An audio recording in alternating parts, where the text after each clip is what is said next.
Let's get to it with the main man. Very accommodating with his time. He's already been in talkSPORT once this week. He's probably getting sick of the sight of us. But we've asked him to come and join us on a Saturday evening. He's, of course, Hall of Fame promoter, the one and only Mr. Frank Warren. Frank, welcome back to the show. How are you, sir? I'm fine, Adam. Good evening, Gareth. I'm all good. Well, I'm all good. I've got back problem, but other than that, I'm okay. Well, I shouldn't laugh at that, you know. Don't laugh at that. Whatever you do, don't upset our guest as soon as he comes on. Well, you know. Anyway, Frank, great to have you on. Lots to talk about. Obviously, as I mentioned there, Anthony Yarde over in New York tonight. He's got his eyes on that light heavyweight prize. Big fight this evening. Big ramifications for him. We'll get to that in a minute. And various other things as well with your fights. I know that you've obviously made the Joyce and Christian Hammer fight as well this week. We'll get stuck into that because talkSPORT will be there on July the 2nd. But first of all, Tyson Fury's been everywhere this week. You've been with him doing an interview with him for the Queensbury YouTube channel. He's been here at talkSPORT. He's been on Piers Morgan. He's been with Gareth. He's been everywhere. What have you made of his demeanour this week, and what have you made of the things that he's been saying regarding kind of sticking to the guns of being retired but not relinquishing that WBC belt? What have you made of it all? Well, look, you know, he at the moment he's in a good place. He's enjoying himself. We met last. We had when was it? Lunch. Not this Friday. Friday before. And as you say, we did the interview on Monday on Queensbury YouTube channel. And, he said what he wanted to do. You know, he said that he was interested in fighting, but he's retired, but he's interested in fighting. So we'll just see what happens. And over the next week, you know, we're going to, I'm quite sure something will happen fairly soon. I'm quite confident of that. Go on, sorry, I was just going to say, we were laughing about $500 million. We heard from Tyson in the first section of the show, Frank, and I think maybe cleverly from our perspective and media guys that he's saying it's going to take $500 million to get me back 500 million. But the truth is, for a man like Tyson, and you know yourself, and as you've said, you and Bob Arum have both said you're not going to put any pressure at all on Tyson to come back if he really doesn't want to. And at the moment, he doesn't want to. But if Anthony Joshua does beat Alexander Usyk, he's going to have that warrior challenge in him again, and it's going to be a massive event. He said to me, by the way, that he was delighted for you that the Wembley Stadium event on April the 23rd was such a massive event and so successful that you'd sold it without a dance partner, to quote him, because he's a man for the big occasion, and it's difficult not to see him coming back if that Joshua fight's there. Well, you're saying Joshua. I mean, Joshua's, and you did say if he wins, but if he does decide that he wants to fight on, Usyk is a massive fight. Yeah. I think Usyk is, it's not quite as big as Joshua, but if Usyk does a job on Joshua, it's not like the British public don't know who he is. I mean, they see him beating Joshua. They all know what he is. He's got great pedigree. He's like Tyson. He's undefeated. So, that would be a big fight if Tyson felt that he wanted to carry on. But he's so young, that's the point. I mean, I know he's staying busy with his speaking tours. I mean, I've been lucky enough to be with him on a couple of occasions on those, and they are fantastic evenings where my barometer says that 50% of the people there want to hear his mental health story. And it does keep him busy. And as he told me in the interview, Frank, he's got a third book in the offing at the moment, the chance of a record deal. He was with Ed Sheeran the other day talking about being on tour. He said he might sing with Adele. He is very busy, isn't he? Outside boxing as well. Well, he is. He's got, he does have that life. And as you say, he's got another book coming out. That's coming out fairly soon. But for me, if he's going to retire, then he should stay retired. I'd prefer him not to come back like some guys do. After 2, 3, 4, 5 years out of the ring, he's peak now. He may not even be at his peak. The peak may still be there to come. But in 5 years' time, that won't be the case, or 4 years' time. So if he's still got it in him and that he wants to fight, now's the time to do it. If not, then then call it a day and go and enjoy what he's doing, all these other things, and enjoy his family. Yeah.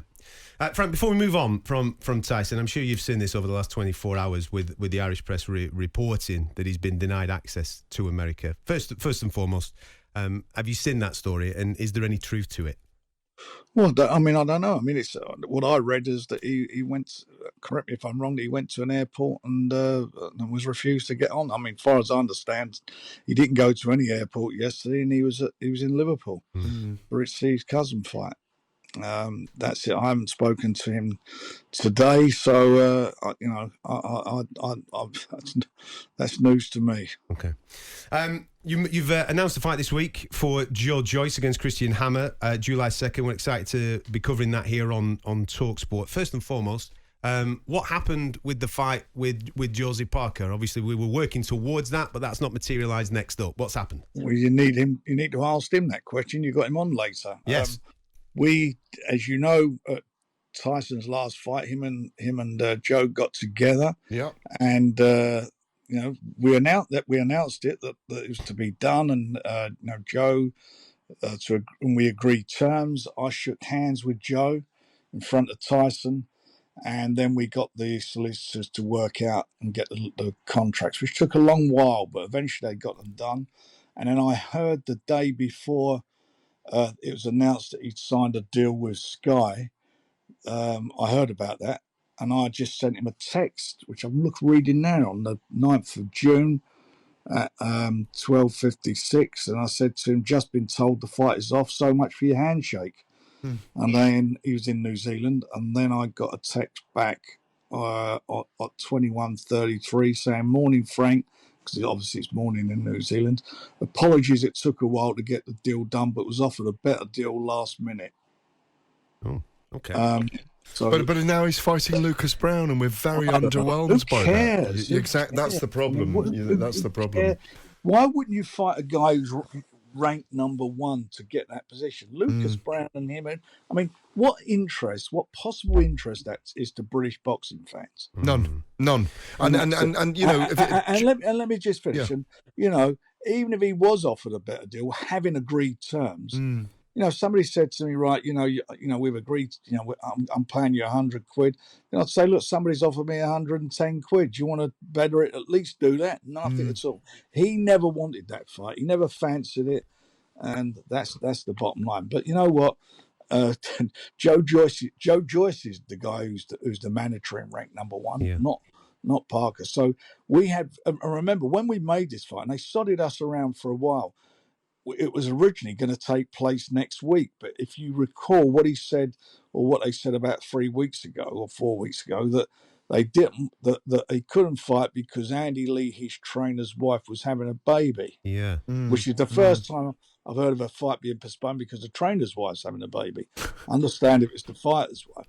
So it was never there. It was never going to happen, and it was just a lot of nonsense. And I'm very disappointed in Joe because. He got well looked after. He was the standby opponent, by the way, for Tyson when everybody was concerned whether Dillian was going to turn up. Dillian was going to pull out, and he got paid. He got paid a large amount of money. So he's not behaved honourably at all. Not honourably at all.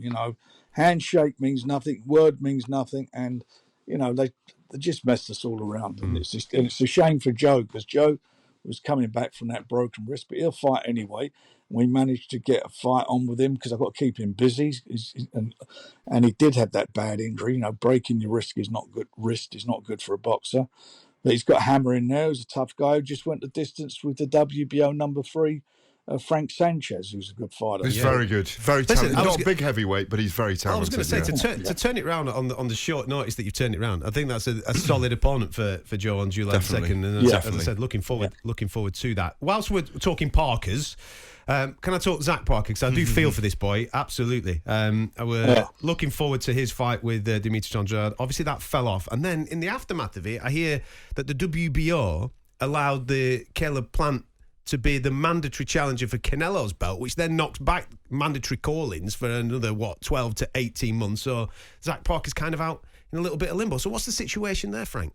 Well, it's bad. So, well, I'm hearing that Andrade. We can't. The Andrade's may not even come up a weight now. May stay down where he's at. I don't know.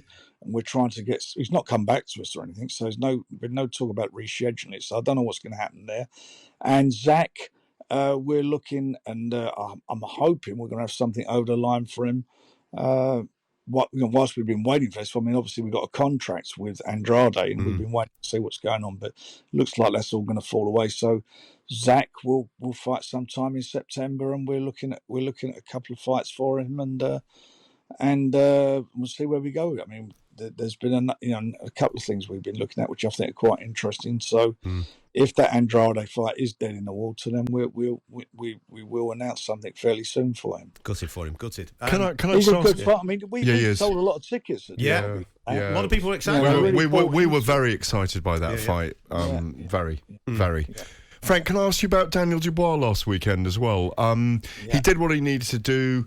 Trevor Bryan wasn't at his level, if I'm honest. But Daniel was very composed. He dealt with the madness of Don King as well. Well, he also dealt with the madness of water coming down beside the ring, the lift not working in the hotel. Declan, I think it was Declan Taylor's piece, very good in Boxing News this week, about the whole week. A very odd promotion in lots of ways, but your guy got the job done, and he sits in the waiting room now, doesn't he?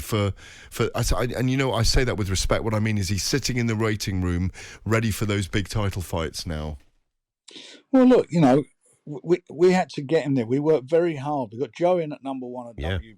We've been working strategically with our heavyweights, with Joe and with Daniel, and obviously Tyson's there at the top of the tree, because they're the next guys who'll be coming through as mandatory challengers for these titles.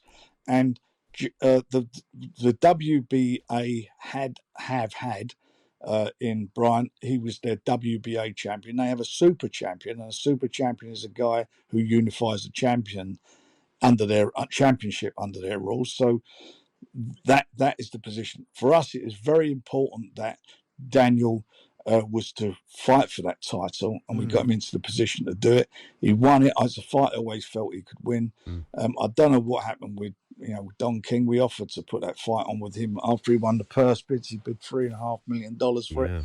We offered to put it on over here and go half with him, split it in half and take the risk. I think over here would have done maybe 15,000 tickets for that, building a show around it. But it wasn't to be, and he put it on, and it was like a surreal situation in this high-low casino in Miami, and it was what it was. I mean, look, the rain and the water coming through, they had terrible storms and hurricanes. They did, but it was still peculiar things him get through, like the lift not working, them getting stuck in. I mean, the lift don't work. I mean, they're not fighting in a lift, are they? They're fighting in a ring. What's the rift? Maybe they'd have had a better fight in a lift, by the way. They are fit guys. They can walk up and down stairs. But the fact of the matter is, that's the least of anyone's problems, and I hear all that stuff, and the boxing, I know Declan, and I respect Declan, works for Boxing News. I noticed they put a rider on it. Don't be fooled. This is not for a world title. I mean, maybe in their eyes it isn't, but it is what it is. What it is, and Don King paid for that money for a world title. Yeah. You don't get paid that type of money if it's not for something. And more importantly, which they don't get and they don't understand, because in some ways they have this fixed view of what boxing's about, which is not in the real world. This was about him getting that position. This is about strategically where he should be in this business, and where he is now, he's in a good place. But they wouldn't understand that because they don't understand the ins and outs and how boxing works. Two more from me just quickly. Obviously, one of your charges, Anthony Yarde, is in New York this evening. He's keeping his eye on that light heavyweight unification tonight. We're led to believe that it's easier if Beterbiev wins to make the fight with Anthony Yarde back here in the UK October time. Is it as easy to make it if Joe Smith Jr. comes through tonight and Anthony Yarde gets his shot at all three of those world titles come October? There's various scenarios. I mean, first of all, is whoever wins got to defend their WBO portion of that title against him, because he's the mandatory challenger. He's ranked number one. He beat the number one in Lyndon Arthur when they fought. So under the WBO rules and championships, that he is the number one. So the winner has to defend against him. I've been talking obviously to Bob about it, Bob Arum for Top Rank, and Burby Savage, you quite rightly said, has already agreed if he wins the fight here in October. And if it's the other way round, Joe Smith will have to defend, or if we can't agree terms, we'll go to purse bids. And if we can't, whatever happens, the winner, if he wins or the winner will have to defend against Anthony, which is great for Anthony, and we will do our best to put it on the UK because that's where we want to get it. We want to get our man home advantage, and as we always try to do for our fighters. So whatever happens, he's in a good place, Anthony. That's why he's out there, and they've all taken to him. He's done some good interviews there, and obviously they know who he is now. Listen, and he's an exciting fighter. He is. And he proved that he's ever learning as well in the Lyndon Arthur fight too. Either one of those is a fantastic fight for unification in that division. Finally, we saw this week that Virgil Ortiz and Michael Mickinson are going to be fighting, but the WBC called Ortiz versus Avanesian. I never saw that it went to purse bids or anything like that. So what's the situation with that? With obviously you're working with David. Well, what's happened with David is that we were obviously we were looking at it. There was an offer made, and we made a decision, or his team made a decision that we should maybe go to purse bids. I spoke to the WBC. I said, look, let him have let Ortiz have another fight, and in the meantime, David will look at his position, and we'll make a decision as to what will happen with him for the autumn. And that's where we're at the moment. So that's what will go forward. But David Avanesian will maintain his position in the rankings, and he will get his shot at the title. Okay, there you go. Great stuff, Frank. Thank you so Absolutely much for brilliant. going through all that for us on a Saturday evening. We'll let you get back to your night, and we'll see you in a couple of weeks for Joyce, Christian Hammer. Looking forward to that in London. I'm looking forward to it too. All the best, fellas. Thank you very much, Thank Frank. you, Frank. so Good much. night. There you go. Frank Warren there joining us.